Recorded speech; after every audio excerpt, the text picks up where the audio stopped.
Assalamualaikum warahmatullahi wabarakatuh. Sugeng Rabu di channel kami. Hari ini kita akan membahas mengenai bahasa ngoko alus.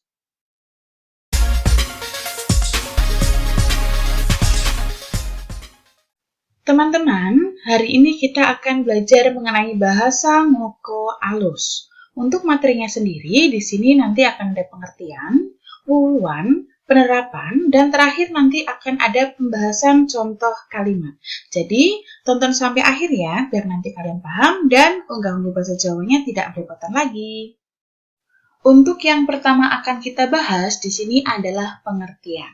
Apa sih yang dimaksud dengan bahasa ngoko alus? Di sini kita sudah punya pengertiannya teman-teman dalam bahasa Jawa bahwa bahasa ngoko alus adalah basa Jawa kang tetembungane ngoko kacampur tetembungan kromo inggil. Nah, maksudnya apa? Di sini kita juga bisa mengartikan dalam bahasa Indonesia bahwa bahasa ngoko alus adalah bahasa Jawa yang terdiri dari kelompok kata ngoko tercampur dengan kelompok kata kromo inggil. Nah, teman-teman, untuk kelompok kata kita kemarin sudah belajar bersama-sama, jadi di sini tidak akan saya bahas lagi ya. Lanjut saja. Kita lihat tabel katanya ya teman-teman. Jadi tadi untuk bahasa ngoko alus, kelompok kata yang digunakan adalah kelompok kata ngoko dan kelompok kata kromo inggil. Jadi kita gunakan nanti dalam bahasa ngoko alus adalah kelompok kata yang ini dan kelompok kata yang ini. Untuk mempermudah memahami pengertian bahasa ngoko alus, di sini sudah saya buatkan rumusnya teman-teman, yaitu ngoko alus sama dengan ngoko plus kromo inggil. Nah teman-teman, tadi dalam pengertian bahasa ngoko alus terdapat kata campuran, yaitu campuran tembung ngoko dan tembung kromo inggil. Meskipun terdapat kata campuran, tidak berarti kita bisa suka hati membagi kelompok kata tersebut ya teman-teman. Misalnya, yang ini akan saya buat ngoko saja, kemudian kata yang itu akan saya buat krama inggil saja. Kemudian karena sudah campuran antara tembung ngoko dan tembung kromo inggil, kemudian kata tersebut menjadi bahasa ngoko alus. Tidak, teman-teman. Jadi di sini ada aturannya, yaitu kata yang dapat dijadikan tembung kromo inggil adalah kelompok kata yang diterapkan untuk orang lain, yaitu orang yang lebih tua atau orang yang dihormati. Kelompok kata yang biasanya dirubah menjadi bentuk kromo inggil diantaranya adalah 1. Bentuk nomina atau kata benda. Misalnya, bagian tubuh.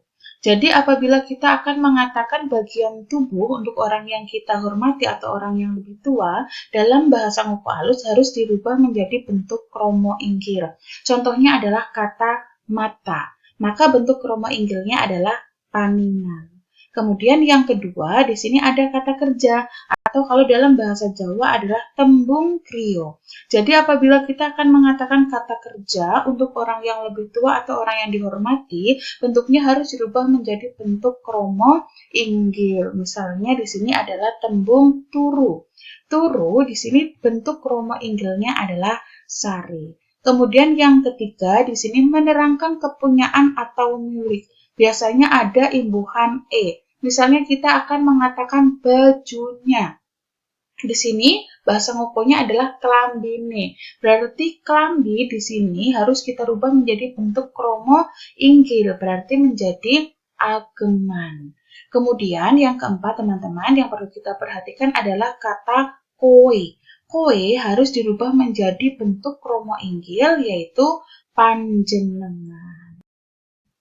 Nah, teman-teman, di sini dapat disimpulkan bahwa apabila kata tersebut termasuk salah satu kategori ini, berarti kita menggunakan bentuk kromo inggil. Tetapi apabila tidak masuk salah satu kategori kata ini, berarti kita menggunakan bentuk ngoko. Sekarang kita beranjak ke wuwuan ya, teman-teman. Wuwuan adalah afiksasi. Dalam bahasa ngoko alus, karena masih bahasa ngoko, maka imbuhannya pun menggunakan imbuhan ngoko. Nah, di sini yang kita gunakan adalah kelompok yang hijau ini, teman-teman. Jadi, apabila ada imbuhan di pun, harus dirubah menjadi di. Kemudian, kalau ada imbuhan i pun, harus dirubah menjadi e. Kemudian kalau ada imbuhan aken harus dirubah menjadi ake atau na. Sekarang kita menuju panganggone atau penerapan bahasa ngoko alus. Sebetulnya bahasa ngoko alus itu bisa diterapkan untuk siapa saja teman-teman. Yang pertama, kanggo guneme wong tuwa marang wong enom sak perlu ngajeni. Maksudnya apa? Untuk percakapan orang tua kepada orang muda untuk menghormati. Misalnya kita berbicara dengan putra atasan kita. Jadi walaupun dia lebih muda, tetapi sebaiknya ketika kita menggunakan bahasa ngoko, yang kita gunakan adalah bahasa ngoko alus, bukan ngoko lugu. Yang kedua, kanggo guneme konco akrab utawa wong seumuran sak perlu ngajeni. Maksudnya apa? Yaitu untuk percakapan teman yang sudah akrab atau orang seumuran untuk menghormati. Sebagai contoh adalah ketika kita berbicara dengan teman kerja kita. Walaupun kita sudah akrab, tetapi untuk menghormati kita menggunakan bahasa ngoko alus. Kemudian yang ketiga, kanggo guneme wong enom marang wong tuwa kang wis kulino. Maksudnya apa? Untuk percakapan orang muda kepada orang yang sudah tua untuk menghormati. Contohnya adalah adik kepada kakaknya. Sekarang kita menuju ke contoh bahasa ngoko alus. Di sini kita sudah punya kalimat teman-teman, yaitu Mas Tony saweg tilem. Apakah penerapan unggah-ungguh bahasa Jawa ngoko alusnya sudah betul? Nanti kita cek bersama-sama ya teman-teman. Perlu saya ingatkan kembali bahwa bahasa ngoko alus di sini menggunakan kelompok kata ngoko tercampur kelompok kata kromo inggil. Dan yang dikromo inggilkan adalah bentuk nomina, kata kerja, menerangkan kepunyaan, kemudian koe harus berubah menjadi panjenengan. Kemudian kalau tidak termasuk kelompok kata ini berarti kita menggunakan bentuk kata ngoko. Di sini ada kata Mas Tony, berarti kita tulis Mas Tony. Kemudian ada kata saweg. Saweg di sini artinya adalah sedang. Kita runut, apakah saweg ini termasuk nomina?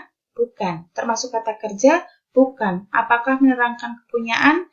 Tidak. Berarti saweg di sini tidak termasuk salah satu kelompok kata ini, berarti kita menggunakan bentuk ngoko. Bentuk ngoko dari kata saweg adalah lagi. Berarti di sini kita tulis lagi. Kemudian yang selanjutnya, di sini ada kata tilem. Tilem artinya adalah tidur. Kita runut, apakah tilem termasuk nomina? Tidak. Apakah tilem termasuk kata kerja? Iya. Karena termasuk kata kerja, berarti di sini kita menggunakan bentuk kromo inggil. Kromo inggil dari kata tilem adalah sare. Berarti di sini kita tulis sare. Berarti untuk bahasa ngoko alus dari kalimat ini adalah yang betul Mas Tony lagi sare. Untuk contoh yang kedua, di sini kita akan mencoba menggunakan afiksasi teman-teman.